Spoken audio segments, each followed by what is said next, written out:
Pemirsa, Gubernur DKI Jakarta Basuki Cahayapurnama bersikeras menolak ajakan warga Kalijodo untuk melakukan dialog sebelum penertiban. Ahok menyebutkan sudah seharusnya warga menyadari telah melanggar aturan karena menduduki ruang terbuka hijau. Menurut Ahok, dialog tidak diperlukan karena warga Kalijodo menempati lahan yang bukan miliknya. Ia merasa dengan menyiapkan 400 unit rusun untuk menampung mereka, Ahok juga membantah pihaknya telah mengeluarkan dana 220 miliar rupiah untuk penertiban kawasan Kalijodo ini. Menurut mantan Bupati Belitung Timur ini, Pemprov DKI hanya mengeluarkan uang untuk operasional aparat yang bertugas di lokasi. SP1 kan surat peringatan. Kita harap mereka akan bongkar sendiri.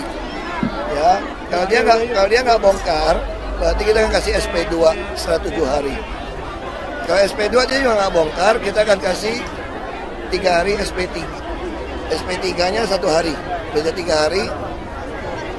Kalau dia nggak bongkar, udah kita kan keluarkan surat kepada bagian pemerintah untuk bongkar, bukan kasih ke dia lagi.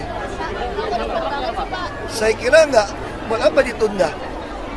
Nggak tutup. Kita udah manusiawi kok, kan kita udah kasih peringatan SP1, 2. Gimana manusiawi sih? Kita gimana mau dialog, ini aja deh, gini ya. Kita kasih contoh ya. Mana handphone kamu? Aku pinjam dong. Ini aku minta handphone lu ya. Aku minta ya. Aku bawa pulang ya. Terus kamu mau ngambil balik ke dialog dong. Dialognya apa? Kamu pengen handphone kamu, saya pengen bawa pulang. Terus kamu gimana solusinya? Ya kasih peringatan, lapor polisi. Kalau itu nggak dialog dong sama saya. Ya sama. Kita ada 400-an unit. Pemirsa, kita akan ke informasi lain. Jalan bagi Basuki Cahayapurnama atau Ahok untuk kembali maju dalam pemilihan Gubernur DKI Jakarta pada 2017 mendatang semakin terbuka lebar. Setelah Partai Nasdem yang secara tegas telah menyatakan mendukung, beberapa partai lain kini juga mulai menunjukkan sinyal dukungannya. Langkah Basuki Cahayapurnama atau Ahok untuk kembali maju dalam pemilihan Gubernur DKI Jakarta nampaknya mendapat respon yang baik dari berbagai kekuatan politik. Kurang dari setahun jelang pelaksanaan pemilihan Gubernur DKI Jakarta pada 2017 mendatang, dukungan dari partai politik untuk Ahok kembali maju menjadi orang nomor 1 di DKI mulai terpetakan.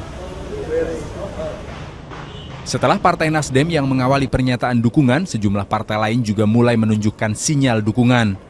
Meski belum resmi menyatakan dukungan, namun Ahok menyebut bahwa komunikasi dengan Partai Hanura dan Partai Amanat Nasional telah lama terbangun baik.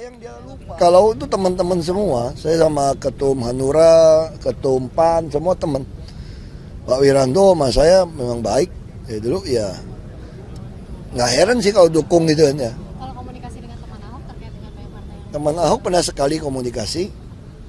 Mungkin nanti kita mau komunikasi juga, temukan dengan beberapa partai kan bagaimanapun untuk menegakkan demokrasi, menegakkan tatanan negara ini, pilarnya adalah partai politik.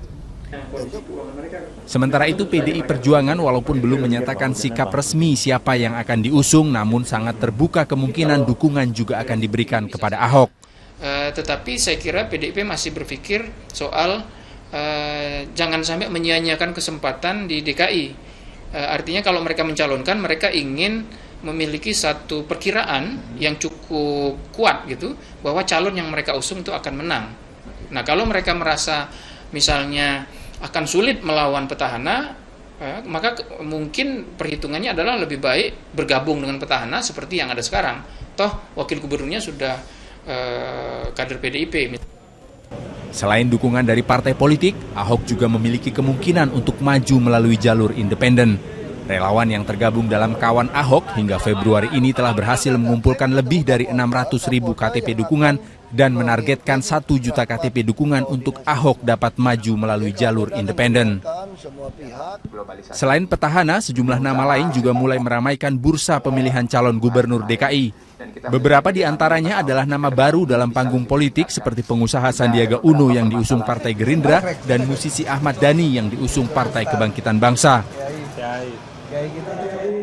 Namun ada juga yang cukup memiliki pengalaman dalam birokrasi seperti Adiaksa Daud dan Yusril Ihza Mahendra. Tim Liputan. Pemprov DKI Jakarta. Perlawanan sebagian warga yang disinyalir dibackingi oleh premanisme tidak terbukti mampu membuat seluruh warga terpengaruh untuk menolak upaya penertiban.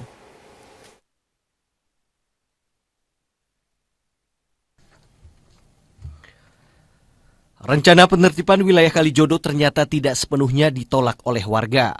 Setelah 2 hari surat sosialisasi penutupan lokalisasi Kalijodo disebarkan, hingga hari ini 18 kepala keluarga sudah mendaftarkan diri untuk direlokasi. Pemprov DKI Jakarta telah menyiapkan 3 opsi relokasi warga ke 3 rusunawa, yakni Rusunawa Marunda, dan Mogot, dan Cakung. Untuk dapat menempati rusunawa yang telah disediakan, warga harus memenuhi sejumlah persyaratan, di antaranya pemilik bangunan dan berstatus KTP DKI Jakarta. Marunda ada, kemudian juga ada Mogot, ada satu di Jakarta Timur, Cakung kalau tidak salah saya lupa namanya. Nah itu sudah tersedia sekarang ini, posisi sekarang ada 300. Dan nanti kita sisir lagi rumah susun mana yang bisa yang kosong itu bisa tempati di sana. Namun upaya sosialisasi yang telah dilakukan Pemprov DKI Jakarta dinilai belum cukup oleh sebagian warga. Warga menilai sosialisasi hanya sebatas pemberitahuan dengan surat tanpa dilakukannya dialog. Caranya menawarkan gimana? Secara manusiawi? Apa secara penculik? Berarti belum ada komunikasi langsung ya? Ini warga ini boleh ditanya ini. Ada nggak sosialisasi? Belum ada sama sekali.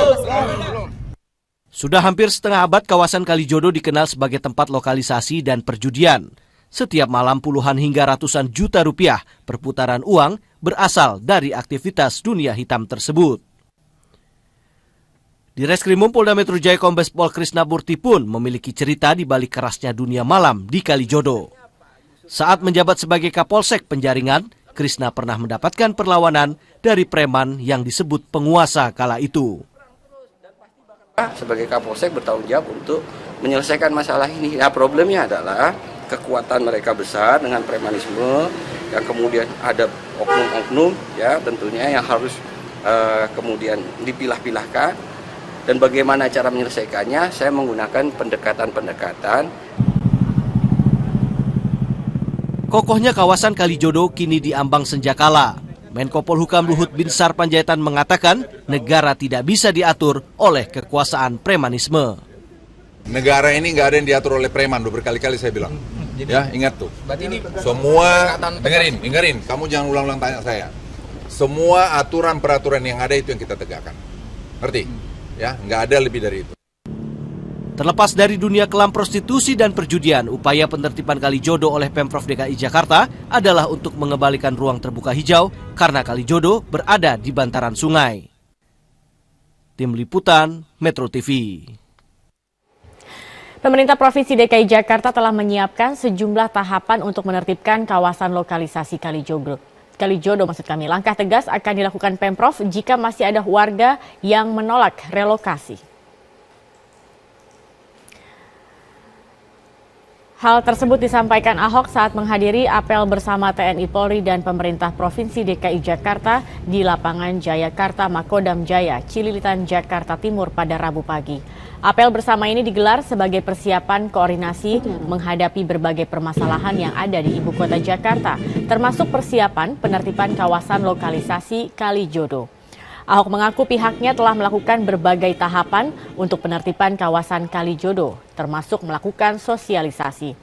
Ia menegaskan tidak akan ragu mengambil langkah tegas untuk mengembalikan kawasan milik negara tersebut sebagai jalur hijau. Senada dengan sikap Ahok, Pangkostrat Letjen Edi Rahmayadi juga menilai penertiban penting dilakukan di kawasan DKI Jakarta. Ia menegaskan pihaknya siap mendukung pemerintah Provinsi DKI untuk menertibkan Kalijodo. Semua aset kita lagi ambil kembali, balikin ke sesuai fungsinya. 3 minggu 11 hektar, Pak. Tahapnya gampang, kasih sosialisasi, kirim surat, SP1, walaupun dia selalu bilang nggak ada sosialisasi, padahal berita di mana-mana nggak ngerti katanya. SP1, SP2, SP3, terus SPB, ya udah SPB itu artinya itu surat perintah bongkar. Kalau nggak mau bongkar sendiri ya kami bongkarin, ya. Jadi kalau ibu kota tertib, berarti provinsi yang lain ini sebagai barometer, sehingga Jakarta, ibu kota ini harus tertib dari segala hal. Yang tidak tertib jelas kita dukung Bapak Gubernur untuk menertibkannya. Meski Gubernur DKI Jakarta Basuki Cahayapurnama berencana menutup akses masuk ke Kalijodo, hingga saat ini kawasan Kalijodo di Jakarta Utara belum ditutup. Tidak ada penjagaan polisi maupun penutupan jalan di lokasi tersebut. Aktivitas warga Kalijodo di wilayah Jakarta Utara berjalan normal, meski sejumlah warga mengaku cemas dengan rencana penertiban. Tidak ada penjagaan polisi